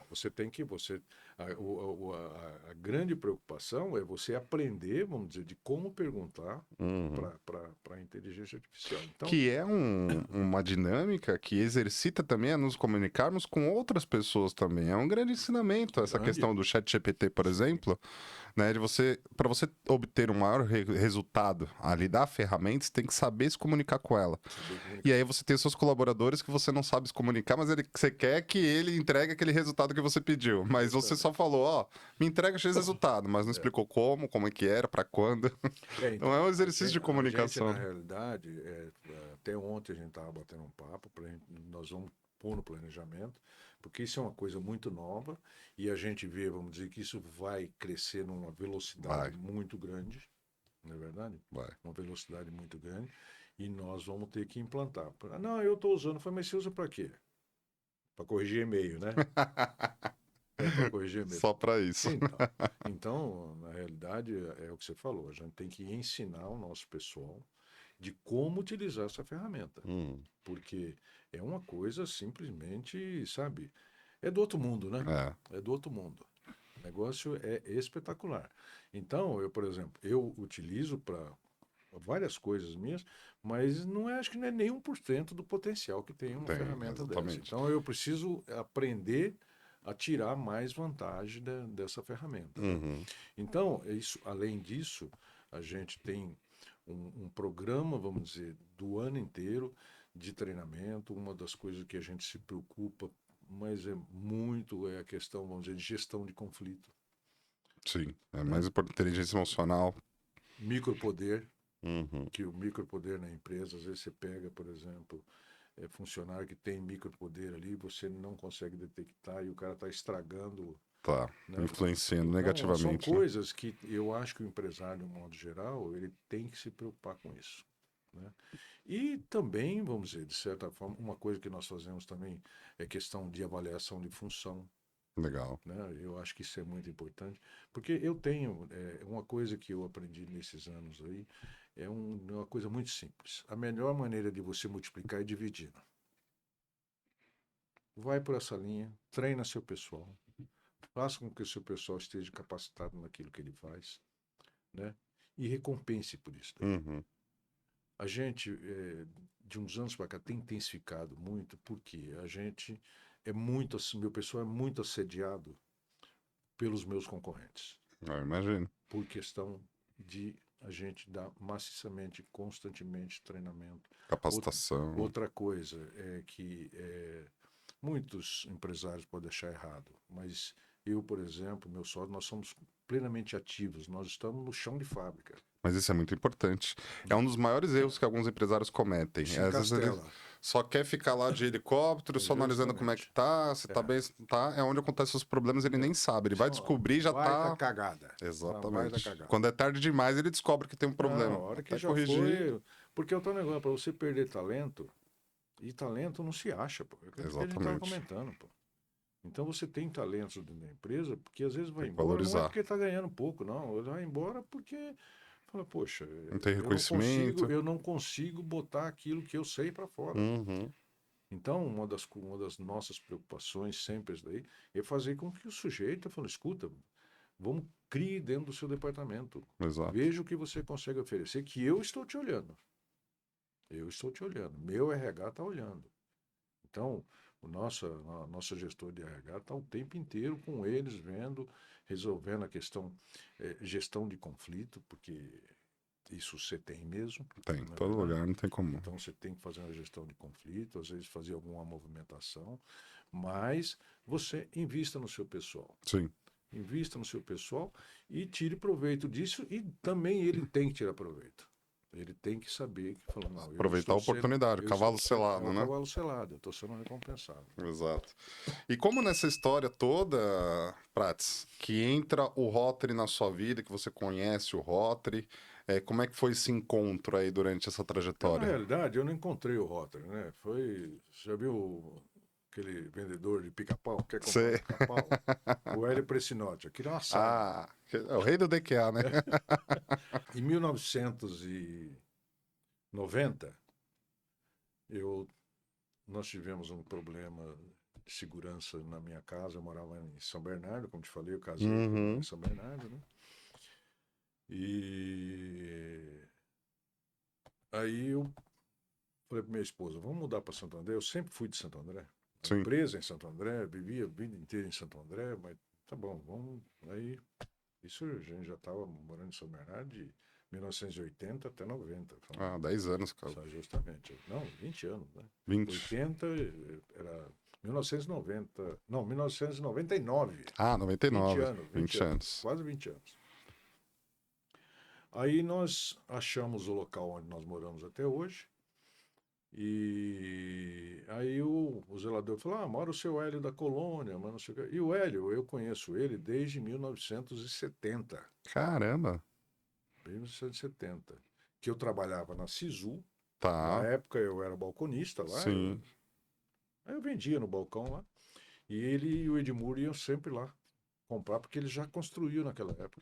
Eles tinham a Sim, colônia na verdade. Avenida do Estado, que era toda de madeira. Isso, tinha mesmo. Deve ter a foto lá. Tem. Então. E aí, pô, a gente acabou criando uma amizade. Quer dizer, eu não era amigo dele, nem ele era muito meu amigo, mas eu tinha um respeito muito grande por ele, pelo respeito que ele tinha comigo, porque eu era um molequinho. Entendi. Eu era um moleque lá que atendia, pô, e ele sempre me tratava muito bem, então são pessoas que você não esquece nunca mais, né? Exato. E ele é um dos caras, ele nunca esqueci pelo respeito que tinha, independente. Pô, ele era um construtor, para mim era o top, né? Uhum. Mas aí eu peguei e liguei para ele, falei, Hélio, eu tô. Você lembra de mim? Não sei o quê. Pô, lembro sim, lembro sim. Eu falei, pô, marquei também, né? Falei, eu tô querendo mudar para Santo André e eu vi um apartamento onde você mora. Ele falou, pô, pode mudar lá, não sei o quê. Bom, aí mudei. Bom, acho que o primeiro dia ele falou, você vai entrar no Rotary. Mas eu ainda enrolei, acho que uns 5, 6 anos enrolei. Ah, entendi. E ele lá, Enrolei, batendo na não, o porta. tempo inteiro. Aí chegou uma época, eu falei pra Thelma, falei, Thelma, tem jeito não. O cara ganhou, vamos lá conhecer o Rotary. Aí eu fui, primeira reunião que eu fui foi lá no 1º de maio. Ele levou a gente para jantar lá, tal, você não entendia porcaria nenhuma, né? O que Uhum. tá acontecendo? Tinha aquele sino lá no... Sociedade secreta, nego batendo sino, daqui a pouco aparece um cara com a cartola aí. Aí, Ah, muito bom. devagar a gente foi entendendo, né? Entendendo. Aí, depois de um tempinho, fui conhecer o projeto do Menor Aprendiz e, pô, fiquei encantado Campo Santo André lá, né? com o projeto lá na Sônia Maria, né? Isso. Fiquei encantado lá. Aí comecei a pegar bastante gosto pelo Rotary, mas, vamos dizer, porque é aquele tal negócio, né? Você faz o bem para os outros, mas na realidade está fazendo bem para você, né? Também. Então, a gente, vamos dizer, acabou se sentindo bem. A Thelma também participava muito da fabricação de fralda, FRSAM. muita atividade, justamente. E foi. Aí acabei sendo vice-presidente durante 2 anos do Menor Aprendiz, Do lá Camp. do projeto, né, Menor Aprendiz, da criança. E depois fiquei 2 anos como presidente. Inclusive, quando eu fui presidente, era um ano, né? Uhum. Aí o Hélio, na época, ele era o presidente lá do conselho, né, do Menor Aprendiz. Falei, Hélio, um ano, o cara não faz nada aqui. Vamos mudar para 2 anos? Ele topou e nessa época mudamos para 2 anos. E até hoje, 2 anos. Uhum. Porque um ano, você sabe, É, você vai 6 meses para você é aprender pouco como tempo pra você entender toda a dinâmica, justamente. estrutura. E ali é uma empresa, né? É, exatamente. Ali é uma empresa. Nossa, eu saí várias vezes, saí para fazer bate-papo com o pessoal de RH para explicar, porque Uhum. a gente tinha um objetivo. As empresas E, parceiras, né? e hoje você vê, o pessoal tem feito um baita de trabalho lá. O Quirino, a última vez lá, acho que está com mais de quase 400, mais de 400 menores trabalhando. Hoje está mais de Então, 600, né, jovens trabalhando. Não sei se esse ano completou esse número mais de 600, com mais de 100 empresas parceiras olha que lá no beleza. campo. Não, Um eles estão grande fazendo um case. trabalho. O Bruno presente também, um grande abraço pro Não, o Bruno. Bruno Tem também. feito um Bruno, trabalho maravilhoso lá. não, mas o Quirino, o Bruno, os últimos Sim, sim, presidentes têm sim. feito Maravilhoso. um trabalho maravilhoso, né? De E pessoas ele competentes, né? implantou o café da manhã lá, porque ele identificou que algum dos jovens lá não tinha nem café da manhã em casa. Ele implantou o café da manhã, tá implantando almoço para os jovens. Tá um Que trabalho legal. fantástico lá. Eles estão fazendo um trabalho. Você vê, eu estou no 400, você já está falando em 600. É, 600 Parabéns jovens. para moça, parabéns aí, Bruno.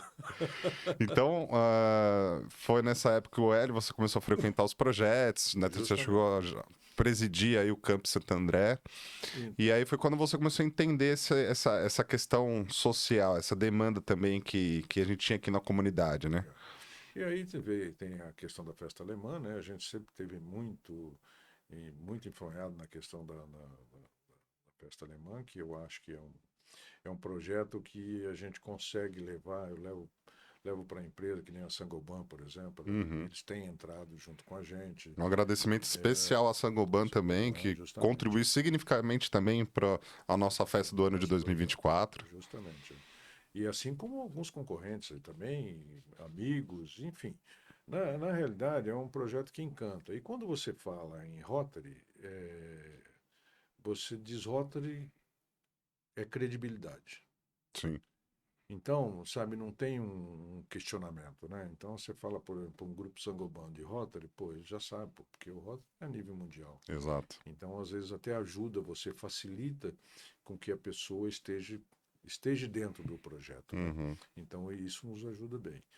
E a gente, sabe, tem todo ano participado, sabe? Não intensamente, a gente, sabe, hoje tem algumas limitações por uma questão pessoal, tem algumas limitações, mas a gente está sempre no ar aí. Sim. Mas o Rotary, na realidade, ele dá oportunidade, você dá oportunidade para o cidadão que, não vou dizer que tenha tempo, porque tempo todo mundo arruma, Exatamente. não é verdade? Mas ele dá a oportunidade do cidadão, às vezes, que ele tem vontade de fazer alguma coisa, né? E acaba não achando, vamos dizer, um caminho. Eu aconselho, poxa, você tem um grupo de amigos ali, você começa a participar, ter uma vida social, né, Sim. maior, O porque eu acho que network é um também maior. network, né? E hoje, sabe, você fala assim, bom, o Rotary gera negócio, mas não é esse o foco. É a consequência. Isso, justamente, isso é uma consequência. Na realidade, o Rotary, por ser um clube de serviço, tem que prestar serviço, Exato. né? Seja, vamos dizer, no camp, seja no dia a dia, seja no almoço, enfim. Isso, na realidade, é uma prestação de serviço. Então, eu acho muito bacana, muito. Porque às vezes o sujeito pensa, não, eu vou para o Rotary, minha empresa, eu vou vender bastante coisa. Não. Esquece. Quem vem por esse pensamento acaba não ficando, porque Não, se frustra, vai né? embora, vai embora. Vai embora. A melhor maneira de você entrar pelo Rotary é ir conhecendo os projetos. Justamente. Então vá conhecer os projetos do Rotary. Esse Hoje, projeto de Educando com Visão é um projeto maravilhoso, né? maravilhoso, né? A própria criança cidadã, Também, que é onde a gente acolhe 80 crianças lá dia a dia. justamente. A Criança Cidadã é um projeto que começou há muito tempo atrás. Eu acho que o Hélio estava junto, que não era não pertencia Não era do ao Rotary. Seu Milton Ferriani, hoje com Da 96 COP. anos. 96 anos, seu Milton Ferriani. Né? Tá, o E ele bicho vai lá, tava lá no festival de final de ano lá.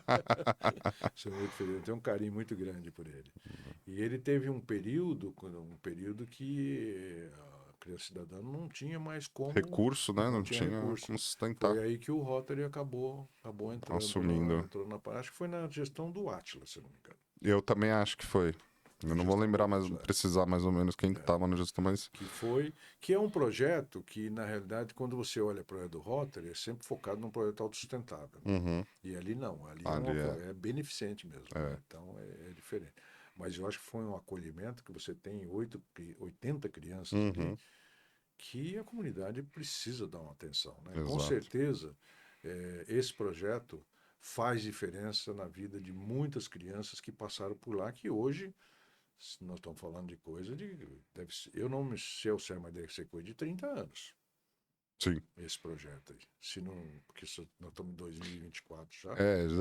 De 2000 acho que veio pra cá, né? 2000 para cá? Foi 2000, os anos 2000 ali que veio pra cá, 2001. 2024, quantos adultos nós já não temos que passaram para lá, que com certeza fez diferença na vida dele. Nós fizemos um evento ano passado, né, para patrocinadores da Festa Alemã, que foi lá no Baby Beef, onde a gente levou alguns cases, inclusive a Thaís, que é filha da Dinalva, que trabalha no Criança Cidadã até hoje, ela passou pelo Criança Cidadã, as filhas delas passaram por lá, Então, hoje ela trabalha, ela tem a família dela. Esse, na realidade, é o grande resultado do Rotary. Você vê, por exemplo, uma criança que hoje já é um adulto, já é uma mãe, e sabendo que aquilo fez diferença na vida dela. Exato. Né? O Orestes também é um grande exemplo. O Orestes é menor aprendiz. Né? Exatamente, era do camp. Lima também, né? Também, o Lemos também. O Lemos também, né?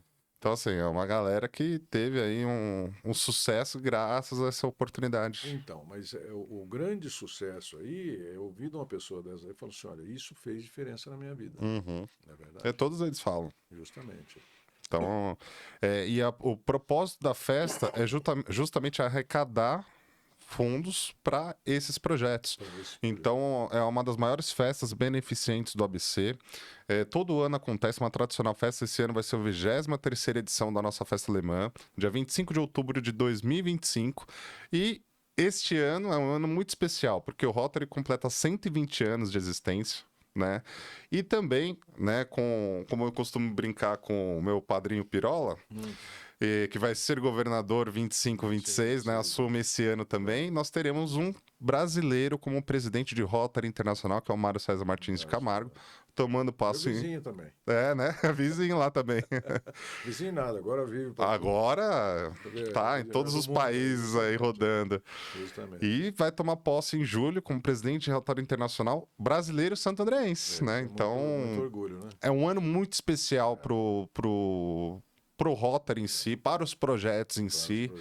E a gente gostaria de agradecer, né, pelo Rotary Clube Santo André Norte mais uma vez, a Ciasul, ao Grupo Ciasul, ao Prats, ao José Carlos, que contribuíram significativamente com a nossa festa alemã, né, que é a principal fonte arrecadadora de recursos para a gente abastecer os nossos projetos, né?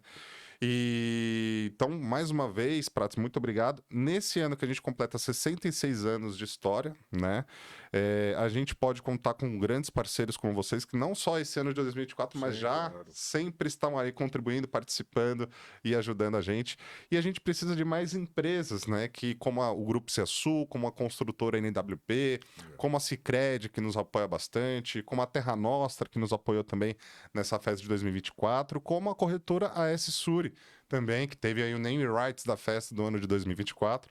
Então, empresas como essas que a gente precisa dessa colaboração, né? Para como você nessa posição de empreendedor de um grande grupo a nível nacional, o que te estimulou de fato a fazer esses tipos de investimento na festa, entendendo que a festa reverte para os projetos, e qual que é o conselho que você daria para empresários, empreendedores, né, que precisam tomar essa consciência, né, para ajudar a sua própria comunidade, né? Porque às vezes o colaborador desse empresário, desse empreendedor, talvez tenha passado pelos nossos projetos e ele nem Sim, saiba disso, é verdade. né? Então, qual que é o recado que você deixaria para... Eu acho que, sabe, eu acho não, eu tenho a certeza disso daí, isso daí já está comprovado. Eu acho que toda empresa, vamos dizer, que ela tem uma participação ativa na comunidade, não importa o meio que nós escolhemos é utilizar o Rotary como nossa ferramenta para a gente fazer alguma coisa pela comunidade. Uhum, E o empresário, de certa forma, ele também tem o direito de informar isso ao público que ele está fazendo, porque sim, não adianta você fazer bem e não contar nada para ninguém, né? exato. Então, a gente também, vamos dizer, acaba divulgando isso aí nas nossas mídias, o trabalho que a gente faz, vamos dizer, a nível social, o que a gente, aonde que a gente está disposto, vamos dizer, a empenhar, a dirigir recursos, e não só o recurso, como também buscar parceiros que estejam junto com a gente para aumentar esse volume, vamos dizer, Uhum, de envio de recursos. Eu acho que, sabe, além dele estar fazendo um bem para ele, que isso daí. Mas você está fazendo bem para o seu negócio. sim. Porque você, a partir do momento que você apresenta, por exemplo, nós temos um vídeo de apresentação. Tal vídeo de apresentação, a gente mostra lá todo o trabalho que nós fazemos, tal, depois mostramos, olha, contribuímos com essas. O próprio seu cliente, ele te olha de uma maneira Com diferente, certeza. né? E, além, vamos dizer, de fazer bem para mim, para o meu sócio, assim para o meu pessoal também, porque isso a gente divulga internamente, Uhum, o próprio funcionário sente orgulho, fala, poxa, olha, lá na Criança Cidadão, a hora que precisa de box sanitário, nós estamos lá, precisa de um forro, nós exatamente. fazemos, precisa de um piso, nós fazemos. Olha, a gente participa da festa alemã, ó, vamos, gente, vamos lá na festa alemã, que é bem. Isso. Então, você vê que o próprio pessoal seu acaba se enganjando, eles acabam, vamos dizer, participando desse momento e tendo orgulho desse tipo de coisa. E assim como você levar isso para o seu cliente. Então, de uma forma geral, eu acho que na medida do possível, o empresário, se não tem condição de dispor recurso, muitas vezes ele tem condição de dispor mão de obra, Exato. trabalho, justamente estar Perfeito. lá, participar, você entendeu? Que Perfeito. isso é uma coisa que nos ajuda, a gente começa a ter uma visão diferente da sociedade e a própria sociedade com relação à sua pessoa e com relação ao seu negócio. Eu Uhum, sou uma empresa séria, eu estou preocupado, porque você tem que preocupar com a comunidade. Você sim. tem que estar preocupado. A gente, se eu gero 400 empregos só na Ciamão, no total nós chegamos quase 600, se você multiplicar por 3, eu tenho quase 2.000 pessoas que têm São dependência do meu família, né? negócio. Então, quanto mais eu puder mostrar para ele, mostrar, mas mostrar de peito aberto, que isso faz parte, vamos dizer, minha e do meu sócio, da gente estar participando. Falar, olha, nós não somos somente uma empresa, nós somos uma empresa, somos uma família e estamos preocupados não só com você, mas estamos preocupados com a comunidade de um modo geral. Exatamente. Nós não saímos na rua distribuindo não sei, marmita, coisa, mas nós participamos de uma entidade séria onde isso tem um efeito, vamos dizer, expansivo, onde De o Rotary impacto sabe mesmo. aonde vai colocar e é uma coisa de impacto. Então, eu acho que ele olhar para dentro, a gente sabe que tem muita gente boa que às vezes não achou o caminho ainda. Uhum. Eu mesmo, algumas pessoas que participam, falam, puxa, olha, não esquece que eu estou aqui. Quer dizer, a hora que chegar na festa alemã, você me avisa que eu quero patrocinar. Uhum. Você vê como é que faz bem para ele, Sim, né? sim. Eu tenho, por exemplo, um dessas pessoas é uma empresa chama Valore, o Ronaldo da Valore, Sim, a Valor que nos ajuda também. Foi justamente, uma das patrocinadoras do ano passado também. justamente, uma pessoa, a própria artesana também, a Artesana. artesana também que está junto com a gente. Você vê que são pessoas que aquilo ele faz de coração porque está fazendo muito bem para ele e ele está preocupado com a própria comunidade, né? Exatamente. Então eu acho que o grande recado é exatamente isso daí. Você procurar, vamos dizer, se preocupar. Família, o pessoal que está junto com você e com a comunidade que está no entorno. Porque, Perfeito. na realidade, começam a ter uma visão diferente sobre o seu comportamento dentro da sociedade, né? Show. Tá certo? Maravilha. Então, para vocês que gostariam de conhecer um pouquinho melhor o que é Rotary, né, tá aqui na descrição do vídeo. E para você, né, que gostaria de entender um pouco melhor sobre a CEASU, conhecer a história da CEASU, conhecer os materiais, os serviços, dentro do grupo, né, que são 3 frentes de negócios, tá aqui também o QR Code na tela, com acesso ao site da CEASU, o contato do time técnico lá, também para você entrar em contato, tirar as suas dúvidas, conhecer a empresa em si. É uma grande empresa já de 44 anos no mercado, né? Então já tem expertise, toda a experiência necessária. Eles criam um planejamento em relação à obra que é fantástico, que consegue reduzir aí a questão também da entrega de prazos, que é um grande benefício, né? Hoje prazo é uma coisa que É é dinheiro. muito cobrada aí É pelos verdade, clientes, é né? verdade. Então a CIASU está aí 44 anos no mercado, sendo especialista em materiais de construção na área civil. Então, Prats, mais uma vez, obrigado, né, pela sua colaboração. José Carlos também, muito obrigado. Pelo Grupo CIASU, por contribuir com a gente durante muito tempo. A Thelma também, por estar sempre solícita todos os anos lá organizando a nossa festa. Para a gente é um grande diferencial, né? E muito obrigado. A gente só tem a agradecer em nome do clube, né, do Rotary Santo André Norte. A gente agradece a você, tem um grande respeito. Você não tem ideia de quanto as pessoas falam bem do Prats, e eu tinha uma grande curiosidade em conhecê-lo. Eu não vejo ninguém falando nada que não seja positivo do Prats, tanto que gera essa questão. Eu quero conhecer, quero conhecer. Você é muito famoso e as pessoas têm um carinho muito grande por você, por toda Eu que essa agradeço. Eu contribuição. agradeço a oportunidade, porque eu acho que a oportunidade de você falar aquilo que você faz Uhum. não é a todo momento. E isso daqui eu sei que tem um efeito de multiplicação muito grande. Sim. Então, agradeço de coração a oportunidade. E estamos juntos aí. Vamos para 2025 aí nos projetos do Rotary. Aí. Bora lá. Vamos procurar, vamos ver se empenhar o máximo possível. É isso aí. Tá bom? Festa Alemã 2025, dia 25 de outubro. Estamos já na fase de organização. Você que tem interesse, entre em contato também. Vou deixar o link aqui na descrição do vídeo para você conhecer melhor o Rotary, melhor os nossos projetos, assim como o CIASU, né? Você poder também fazer parte desse grupo de network, de pessoas do bem que querem fazer o bem e participar dessa grande festa no nosso final do ano, uma grande festa de confraternização, de companheirismo, para que você também exponha a sua marca também, a gente consiga entregar também dentro desse nosso hall de network, de profissionais há 66 anos, a gente já conseguiu conquistar aí uma boa gama aí de É verdade. profissionais aí.